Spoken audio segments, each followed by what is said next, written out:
सोचिए, एक पाकिस्तानी जहाज चुपचाप समुद्र पार कर रहा था। ऊपर से सब कुछ सामान्य लग रहा था, लेकिन जैसे ही भारतीय नौसेना ने उसे रोका और कंटेनर खोलने का आदेश दिया, माहौल अचानक गंभीर हो गया। अंदर जो मिला उसे देखकर नौसेना अधिकारियों के भी होश उड़ गए। ये कोई साधारण सामान नहीं था, बल्कि ऐसी टेक्नोलॉजी थी जो पाकिस्तान के पूरे मिसाइल नेटवर्क को एक्सपोज कर सकती थी और उनके गुप्त प्रोग्राम की पोल खोल सकती थी। इसके अलावा हम आज की वीडियो में एक दूसरी बड़ी खबर पर बात करेंगे कि अमेरिका का सबसे पुराना और भरोसेमंद साझेदार अचानक ऐसा कदम उठा बैठा है जिससे वॉशिंगटन की नींव तक हिल गई है। $24 ट्रिलियन की इकोनॉमी वाले अमेरिका के लिए यह फैसला किसी झटके से कम नहीं है। विशेषज्ञ कह रहे हैं कि यह कदम भविष्य में अमेरिका की ताकत को भारी नुकसान पहुंचा सकता है। इधर यूरोप ने भी एक ऐसा दांव खेला है जिसे करने की हिम्मत अब तक किसी देश ने नहीं दिखाई थी। और सबसे चौंकाने वाली बात, जिस टेक्नोलॉजी को यूरोप अब हथियार बना रहा है, भारत उसे सालों पहले विकसित कर चुका था। तो आखिर भारतीय नौसेना ने क्या पकड़ा, अमेरिका को किस देश ने झटका दिया और यूरोप किस नई रणनीति के जरिए दुनिया को चौंकाने वाला है? आज की इस वीडियो में इन तीनों बड़ी अपडेट्स को पूरी गहराई से समझेंगे। लेकिन उससे पहले अगर आप वीडियो देख ही रहे हो तो बस 1 सेकंड निकालकर लाइक बटन दबा दो और चैनल को सब्सक्राइब कर लो। आपके लिए 1 सेकंड होगा, लेकिन हमारे लिए बहुत बड़ी मदद है। दरअसल दोस्तों, जो तस्वीरें आप स्क्रीन पर देख रहे हैं वो किसी फिल्म का सीन नहीं है। ये उस गुप्त ऑपरेशन के सबूत हैं जिसने पाकिस्तान के एक बड़े छुपे हुए सच को उजागर कर दिया।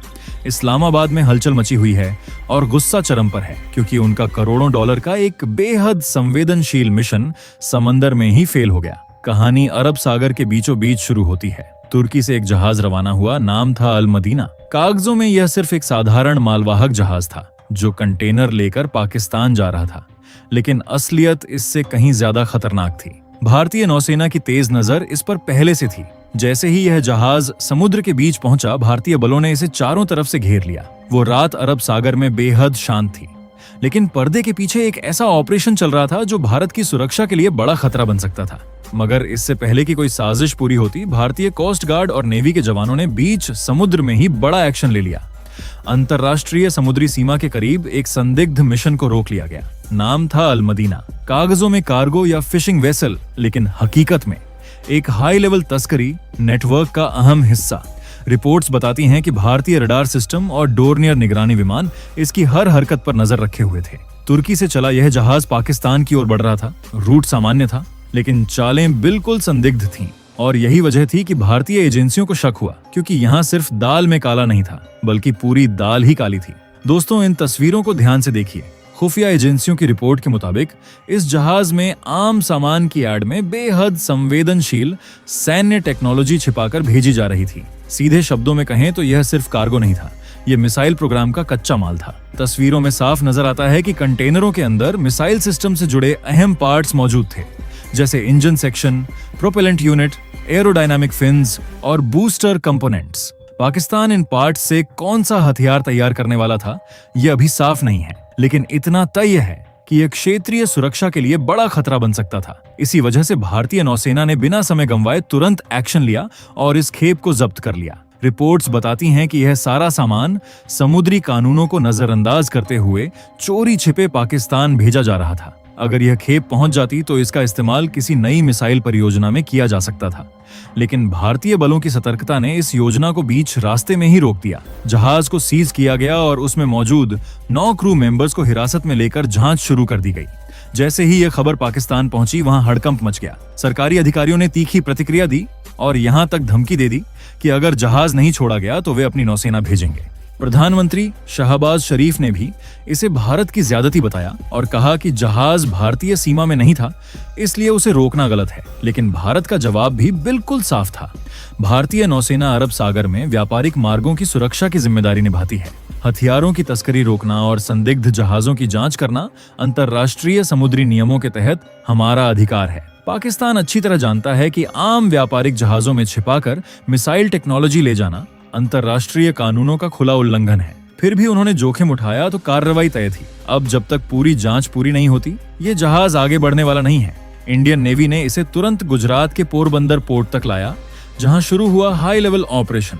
ये सिर्फ सामान्य तलाशी नहीं थी, बल्कि एक फुल स्केल सिक्योरिटी स्वीप। जहाज के हर कोने, हर कंटेनर और हर क्रू मेंबर की बारीकी से जांच।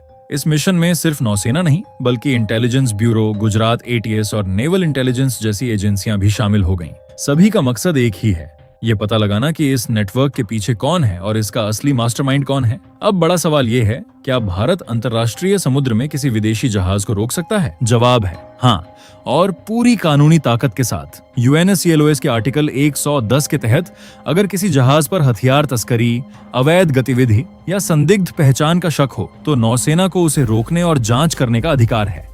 भारत ने इस कार्रवाई को अपनी सुरक्षा और वैश्विक शांति के लिए जरूरी कदम बताया है और इसे प्रोलिफरेशन सिक्योरिटी इनिशिएटिव के तहत पूरी तरह जायज ठहराया है। वैसे ये पहली बार नहीं है, 2024 में भी मुंबई पोर्ट पर कराची जा रहे एक संदिग्ध जहाज को रोका गया था, जिसमें न्यूक्लियर मिसाइल प्रोग्राम से जुड़ी हाईटेक CNC मशीनें बरामद हुई थीं।